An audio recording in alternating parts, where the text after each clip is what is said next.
ગણાઈ રહી છે અને ઉનાળાનો અહેસાસ થવાનું શરૂ થઈ ગયું છે અને ત્યાં જ વચ્ચે ચોમાસાએ એન્ટ્રી કરી હોય તેવો ખાટ ખડાયો। રાજ્યના કેટલાય વિસ્તારોમાં વાતાવરણમાં પલટો આવ્યો અને કરા સાથે વરસાદ પણ થયો।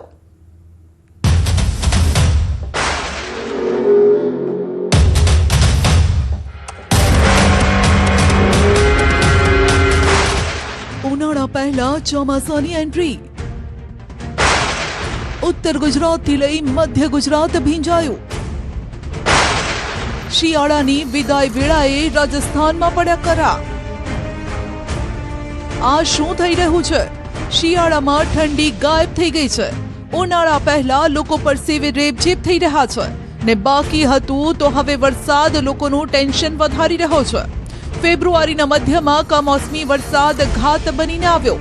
રાજ્યના કેટલાય વિસ્તારોનું આકાશ વાદળોથી ઘેરાઈ ગયું। ઉત્તર અને મધ્યમાં મંડાયો મેઘો। દાહોદમાં તો જાણે ચોમાસું બેસી ગયું હોય તેવો ઘાટ ઘડાયો। દાહોદ શહેર સહિત આસપાસના વિસ્તારોમાં કમોસમી વરસાદ વરસ્યો। દાહોદ, છાપરી, રળિયાતી, જાલત, રાબડાલ સહિત સિંગવડ, લીમખેડાના ગ્રામ્ય વિસ્તારોમાં જોરદાર વરસાદ વરસ્યો। વીજળીના કડાકા ભડાકા સાથે કમોસમી વરસાદની એન્ટ્રી થઈ।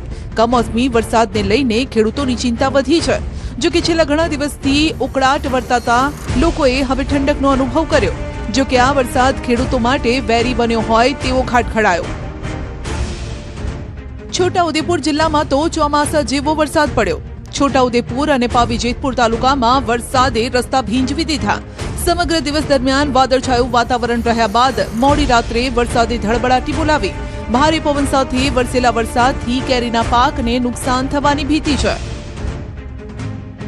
આ તરફ અંબાજી પંથકના વાતાવરણમાં પણ એકાએક પલટો આવ્યો। વહેલી સવારથી આકાશમાં વાદળો છવાયા। એક તરફ વરસાદનો ડર અને બીજી બાજુ ઠંડી તેનું જોર બતાવતી હતી। વાદળો એવા ઘેરાયા કે જાણે વરસાદ બનીને તૂટી પડશે, જેણે તાતનું ટેન્શન પણ વધાર્યું। જો કે કમોસમી વરસાદ માવઠું બનીને વરસે તો ઘઉંનો પાક બરબાદ થઈ જાય, પાકને ભારે નુકસાન જાય, કારણ કે શિયાળુ પાક હવે પાકવાની અણી પર છે। તો સાબરકાંઠાના વિજયનગરમાં પણ સવારથી જ વાતાવરણમાં પલટો આવ્યો। વાદળછાયા વાતાવરણ વચ્ચે ખેડૂતો ખેતરે દોડી આવ્યા। ખુલ્લામાં પડેલ ઘાસચારો અને જે પાથરા કર્યા હતા તેને તાડપત્રીથી ઢાંકવા લાગ્યા। તાલુકામાં સવારથી કેટલાક વિસ્તારોમાં ઝરમર વરસાદ શરૂ થતા તાતની ચિંતા વધી। ખેતરમાં ઉભેલા પાકનું શું કરવું તેની ચિંતામાં સરી પડ્યો, કારણ કે જો તેમાં ભેજ આવે તો પાકનો વિકાસ અટકી જાય અને રોગ આવે તે અલગ। જો માવઠું થાય તો હાથમાં આવેલું ગોળીઓ જતો રહે, ઘોડના આર્થિક રીતે પાયમાલ થાય। એ જ રીતે બટાકામાં સાઈઝ ના મળે અને બધા પ્રશ્નો અનેક છે। બીજા શાકભાજીમાં પણ એ પ્રોબ્લેમ છે। શાકભાજીમાં જો આવું વાદળછાયું વાતાવરણ તો મોલો, મસી આ બધા જ બીજા રોગો તાટકે એવું છે। ઘઉં અને બટાકાનું મોટા પ્રમાણમાં વાવેતર થયું છે, ત્યારે વાદળછાયા વાતાવરણના હિસાબે જો માવઠું થશે તો ખેડૂતો માટે બહુ મુશ્કેલી ઊભી થશે, કારણ કે ઘઉં એ માવઠાના હિસાબે પડી જાય, કાળા થઈ જાય, બગડી જાય, તો જેના કારણે એ ઘઉંનો પૂરતો ભાવ ના મળે। બટાકાને બી નુકસાન થાય અને ખેડૂતોને મોટું આર્થિક નુકસાન થાય તેવી શક્યતાઓને લઈ ખેડૂતો બહુ ચિંતિત છે। હવામાન વિભાગનું માનીએ તો આજે હજુ પણ સાબરકાંઠા, અરવલ્લી, મહીસાગર, દાહોદમાં કમોસમી વરસાદની આફત રહેવાની છે। સામાન્ય વરસાદની આગાહી કરાઈ છે, જેથી ખેડૂતોએ સાચવવું પડશે। February light rain, thunderstorm with lightning का हम दे रहे हैं, मेनली नॉर्थ गुजरात का 4 डिस्ट्रिक्ट के लिए। इसमें जो डिस्ट्रिक्ट आ रहा है साबरकांठा, अरावली, महीसागर और दाहोद के लिए दिया गया है। इसमें जो विंड स्पीड रहेगा 30 से 40 किलोमीटर प्रति घंटा में रहेगा और लाइट रेन आइसोलेटेड प्लेसेस में चांसेस रहेगा। जो कि कमोसमी आफते मात्र गुजरातમાં જ કહેર વર્તાવ્યો હોય તેવું નથી। રાજસ્થાન અને દિલ્હીમાં પણ ચિંતાનું મોજું ફરી વળ્યું છે। રાજસ્થાનમાં પડ્યા કરા। ગુજરાત બાદ રાજસ્થાનમાં પણ વાતાવરણમાં પલટો આવ્યો ને અહીં તો રીતસરના કરા પડ્યા। લોકો પણ અચંભિત રહી ગયા કે આ શું થઈ રહ્યું છે। જયપુરમાં પણ વહેલી સવારથી વાદળછાયું વાતાવરણ સર્જાયું। જોતજોતામાં અહીં પાણી નહીં, કરાનો વરસાદ થયો ને ભારે પવન ફૂંકાયો। શહેરના કેટલાય વિસ્તારમાં ભારે વરસાદ વરસતા લોકોનું જનજીવન ખોરવાયું। જયપુરમાં વેસ્ટર્ન ડિસ્ટર્બન્સ સક્રિય થવાના કારણે વાતાવરણમાં પલટો આવ્યો। શહેરના અનેક વિસ્તારો ભીંજાઈ ગયા. અનેક વિસ્તારમાં વરસાદથી વાતાવરણમાં ઠંડક પણ પ્રસરી. તો બુધવારે રેનવાલ ક્ષેત્રના ગ્રામીણ વિસ્તારોમાં અચાનક હવામાનમાં પલટો આવ્યો. કિશનગઢ રેનવાલ નજીક મલિકપુર ગામમાં વટાણાના કદના કરા પડ્યા, જેના કારણે ખેડૂતોમાં ચિંતા વધી. કરા પડવાથી રવિ પાકને નુકસાનની આશંકા છે.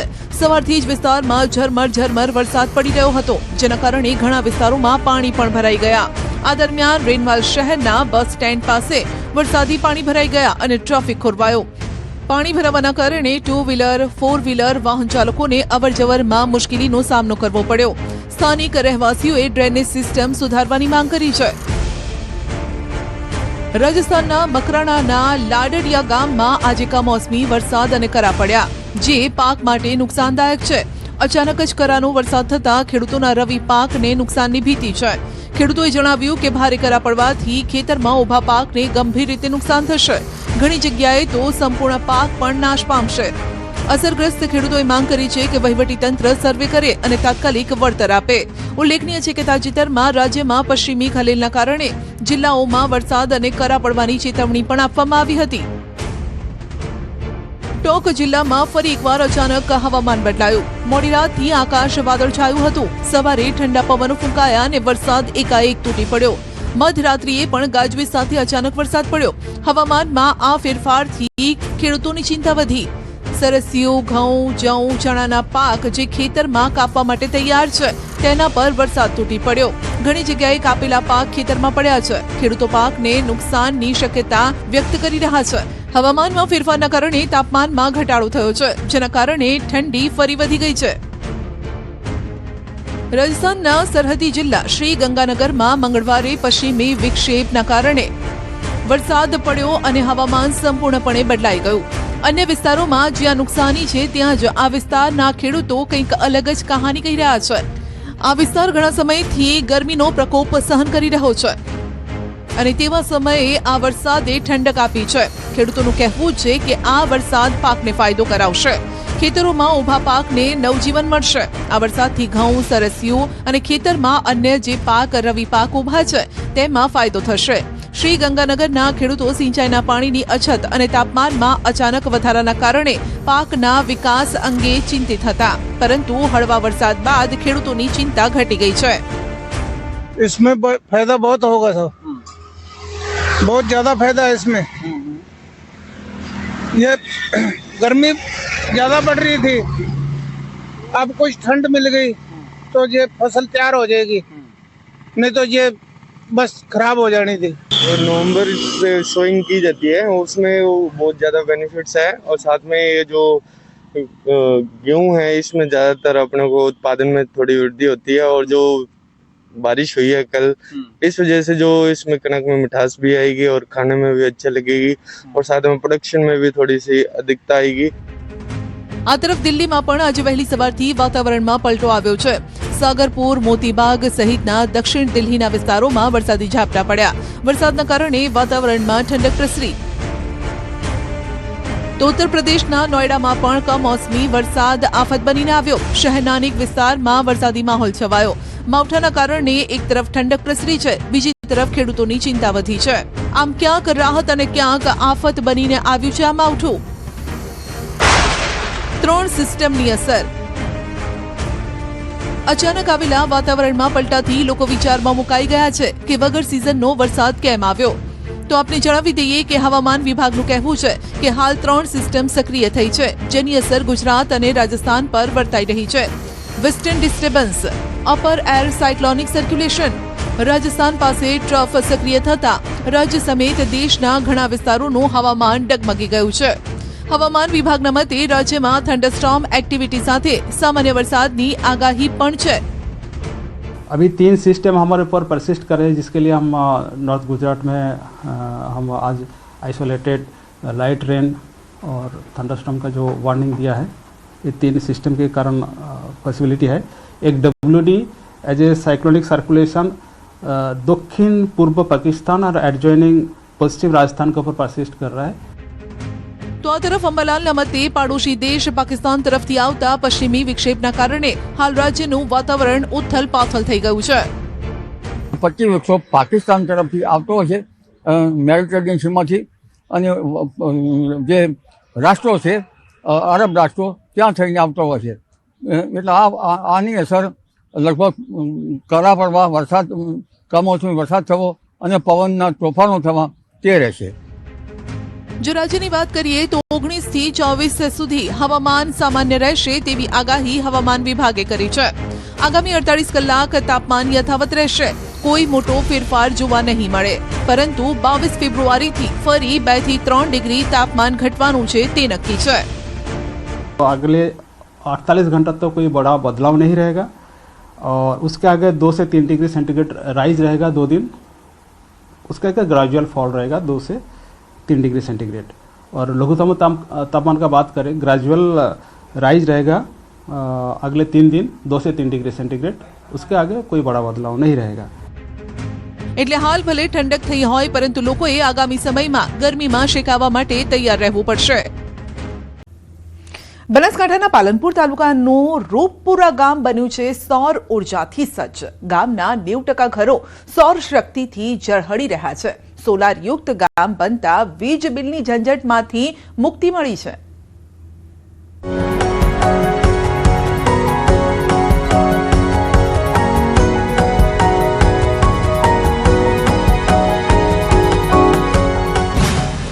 રૂપપુરામાં આવી સૌર ક્રાંતિ. વીજ બિલથી મુક્ત થયું આખે આખું ગામ. સોલાર પેનલ બની કમાણીનું સાધન. બનાસકાંઠાનું રૂપપુરા ગામ રૂફટોપ સોલાર દ્વારા સંપૂર્ણ સ્વનિર્ભર બન્યું છે. પીએમ સૂર્યઘર યોજના હેઠળ ઘર, શેરીઓ, જાહેર સ્થળોએ અવિરત વીજળી મળી રહી છે, જે આર્થિક બચત અને પ્રદૂષણ મુક્ત વાતાવરણ પૂરું પાડે છે. આમ તો દર 2 મહિને વીજ બિલ આવે ત્યારે ઘણા પરિવારોને વીજ બિલ ભરવાની પણ મુશ્કેલી પડતી, પરંતુ હાલ સ્થિતિ એવી છે કે 90% ગામ સોલાર સિસ્ટમ સજ્જ થતા લોકોને પૈસાની બચત થઈ રહી છે. વર્ષના અંતે 5-7 હજાર રૂપિયા દરેકના ખાતામાં જમા પડ્યા છે. આખું વર્ષ બિલ ભરવું પડ્યું નથી અને લોન જે કરી તે લોન ધીમે ધીમે સરળ હપ્તાથી કપાઈ રહી છે.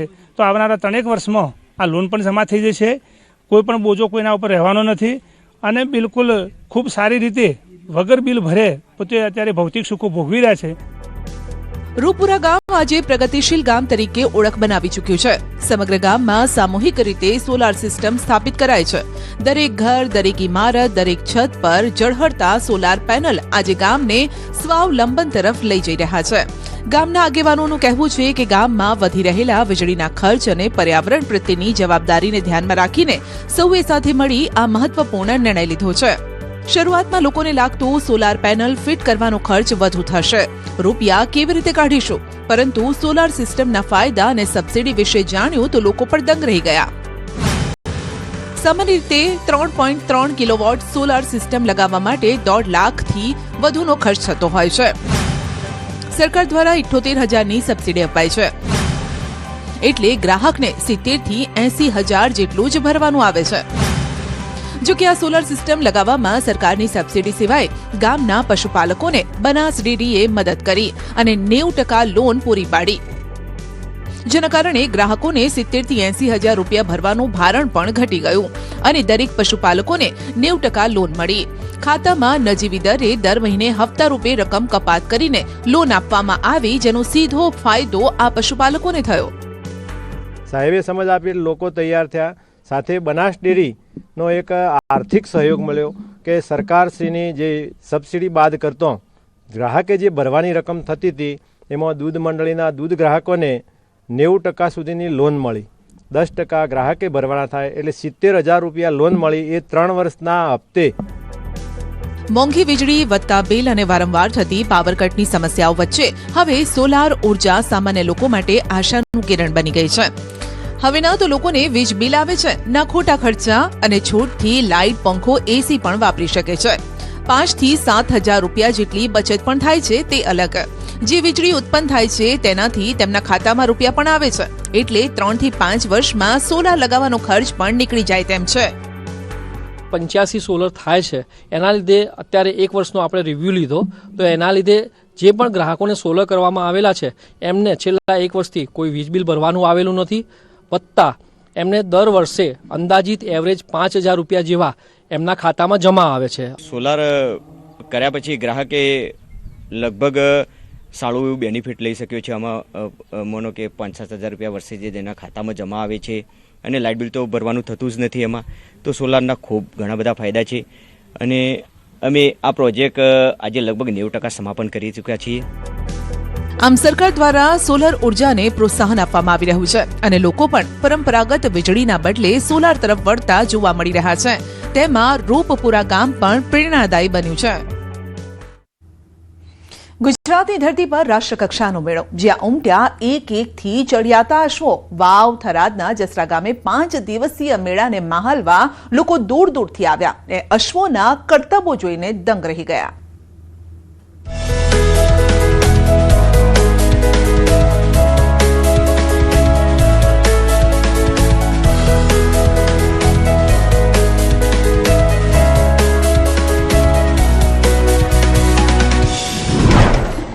કે ઘટમાં ઘોડા થનગને, આતમ વીંજે પાંખ, અણદેઠેલી ભૂમ પર યૌવન માંડે આંખ. ઝવેરચંદ મેઘાણીએ લખેલા શબ્દો યુવાનોમાં રહેલ થનગનાટ, તરવરાટ અને સાહસિકતા ઉજાગર કરે છે, જે અહીં અશ્વ સાથે આવેલા સવારોની જોવા પણ મળી. ઘોડાઓની હણહણાટીથી ગૂંજી ઉઠ્યું જસરા. સરહદી વિસ્તારનો સૌથી મોટો મેળો. 15મા અશ્વ મેળામાં ઉમટ્યા 800થી વધુ ઘોડા. કરોડોની કિંમતના ઘોડાઓએ જમાવ્યું આકર્ષણ. 5 દિવસના મેળામાં યુવાનોની મીટ મંડાઈ વાવ થરાદના જસરામાં, કારણ કે અહીં કંઈક ખાસ હતું, જેણે ન માત્ર ઉપસ્થિત સૌ લોકોમાં થનગનાટ લાવી દીધો. આધુનિક જમાનામાં વિસરાતી જતી સંસ્કૃતિ અને પરંપરાને જાળવી રાખવા માટે આ અશ્વ મેળો યોજાય છે, જે ખૂબ જ પ્રચલિત છે. ન માત્ર ગુજરાત પરંતુ રાજસ્થાન અને પંજાબ સુધી તેની ખ્યાતિ પહોંચેલી છે, કારણ કે જસરા ગામે યોજાતો આ મેળો સરહદી વિસ્તારનો સૌથી મોટો મેળો ગણાય છે. આ મેળાની ખાસિયત લોકો નહીં પરંતુ લોકોને આકર્ષિત કરતા જાત ભાતના અશ્વો છે. एक छोटे से छोटे फार्मर को, एक छोटे से छोटे अश्व पालकों को या जो घोड़ा पालता है उसके प्रोत्साहन के लिए ये बुधेश्वर महादेव मेला समिति की जो पूरी टीम है ये काम कर रही है. और जिस तरीके से यहाँ पर घोड़ों की और अश्वपालकों की तादाद बढ़ती जा रही है. देखिए, महादेव का मेला है और यहाँ महाशिवरात्रि को इतना बड़ा रश है, लेकिन घोड़ों का भी ये बहुत बड़ा महाकुंभ है. અશ્વમેળામાં દેશભરમાંથી 800થી વધુ અશ્વ સવારો તેના માલિકો પોતાના અશ્વો સાથે પહોંચ્યા. વિવિધ સ્પર્ધાઓમાં ભાગ લીધો. અશ્વદોડના અંતિમ દિવસે અશ્વોને નિહાળવા આસપાસના અનેક ગામના લોકો પણ આવ્યા. અશ્વ સંસ્કૃતિને જીવિત રાખવા, બિરદાવવા લાખણી તાલુકાના જસરા ગામમાં છેલ્લા 15 વર્ષથી અશ્વમેળાનું આયોજન થાય છે. શ્રી બુઢેશ્વર મહાદેવ મેળા સમિતિ આયોજિત અને સરકારના સહયોગથી આ વર્ષે 15મા અશ્વમેળાનું આયોજન કરાયું. 5 દિવસના આ મેળામાં અશ્વોએ તેમના કરતબોથી લોકોને મંત્રમુગ્ધ કરી દીધા. ખાસ કરીને મારવાડી, કાઠિયાવાડી નસલ સહિતના નસલોના અશ્વોએ ભાગ લીધો. 5 દિવસીય મેળામાં ગુજરાત જ નહીં અન્ય રાજ્યોમાંથી અશ્વ સવારો આ સ્પર્ધામાં ભાગ લેવા આવ્યા. મારી જોડે પહેલા શિવરાજ હતો, લગભગ 12 વર્ષથી શિવરાજ છે. એ ઘણા શોમાં વિનર બનેલો ઘોડો છે અને એના પછી આ રાજદિલ શિવરાજનો છે. એ ઘણા ટાઈમથી વિનર બને છે. લક્ષ્મી કદમ ઘોડો છે અને હાલ ફાર્મ ઉપર નાના મોટા 25-30 ઘોડા ઘોડીઓ બધું મળીને છે. કુલ 750 થી વધારે અશ્વો એ ભાગ લીધો છે ઇવેન્ટ્સમાં. અનેક ગૌમાતાઓએ ભાગ લીધો છે, અનેક કેમલોએ ભાગ લીધો છે. એ સિવાય બફેલો બુલ ઇત્યાદિ પણ અહીંયા આવ્યા છે. કરોડોની કિંમતના ઘોડાઓ, 1 કરોડ, 2 કરોડ, 5 કરોડ, 10 કરોડ, 15 કરોડની કિંમતના જે ઘોડાઓ કહેવાય એવા ઘોડાઓ અને કરોડો રૂપિયાના બફેલો બુલે અહીંયા ડિસ્પ્લે અને કોમ્પિટિશનમાં ભાગ લઈ અને વિજેતા બન્યા છે. જસરા જેવા નાનકડા ગામમાં 2012માં શરૂ કરવામાં આવેલ અશ્વમેળો ધીમે ધીમે વિરાટ સ્વરૂપ ધારણ કરી ચૂક્યો છે. આ વખતે 5 દિવસના મહાશિવરાત્રીના મેળાનો બુઢેશ્વર મહાદેવના મંદિરે ધજા ચઢાવીને પ્રારંભ થયો. શિવરાત્રી સુધી યોજાયેલા આ મેળામાં અનેક સ્પર્ધાનું આયોજન કરવામાં આવ્યું.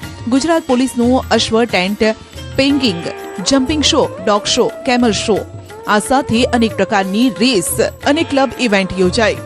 ઉપરાંત અશ્વ show, jumping, camel breed show, camel race, camel નાચ, અશ્વ બેરલ રેસ, અશ્વ મટકી ફોડ સ્પર્ધા, મારવાડી હોર્સ બ્રીડ શો, અશ્વ હેક રાઇડિંગ, અશ્વ પ્રદર્શન, માદરી ચાલ, રેવાડ ચાલ, પોલીસ અશ્વદળના કરતબો, અતિ જોખમી પાટી દોડ, અશ્વનાચ અને કુશળતા મારવાડી અશ્વ પ્રદર્શન યોજાયું. મેળાને જોવા માટે આજુબાજુના 100 થી વધુ ગામોના લોકો અહીં ઉમટી પડ્યા. जसरा महोत्सव जो है मैं तीसरी बार अटेंड करने का मुझे मौका मिला है और ये इतना भव्य आयोजन है, मतलब देखते बनता है. ये इतना ऐतिहासिक आयोजन मैं कहूँगी. नेशनल मेगा हॉर्स शो जो यहाँ पे हर साल ऑर्गेनाइज करते हैं बुढ़ेश्वर महादेव मेला समिति, और मैं देख पा रही हूँ कि यहाँ पे लाखों में लोग यहाँ पे मौजूद हैं और कहाँ कहाँ से न जाने इस मेले को अपनी आंखों से विटनेस करने के लिए पहुँचे हैं. यहाँ का energy level, spirit, enthusiasm, spirituality. મેળાની લોકપ્રિયતાને જોતા આયોજકો હવે આ મેળાને વિશ્વ કક્ષાએ લઈ જવા માંગે છે. લાખણીના નાનકડા ગામ જસરામાં દર વર્ષે યોજાતા અશ્વદોડના કારણે આ વિસ્તારના ઘોડાઓની હણહણાટીથી વાતાવરણ ગુંજી ઉઠે છે. ત્યારે લોકો અશ્વમેળામાં વિવિધ રમતો જોઈને મંત્રમુગ્ધ બની જાય છે. લોકો પણ માની રહ્યા છે કે આવા આયોજનો થવા જોઈએ, જેથી સંસ્કૃતિ પણ જળવાઈ રહે.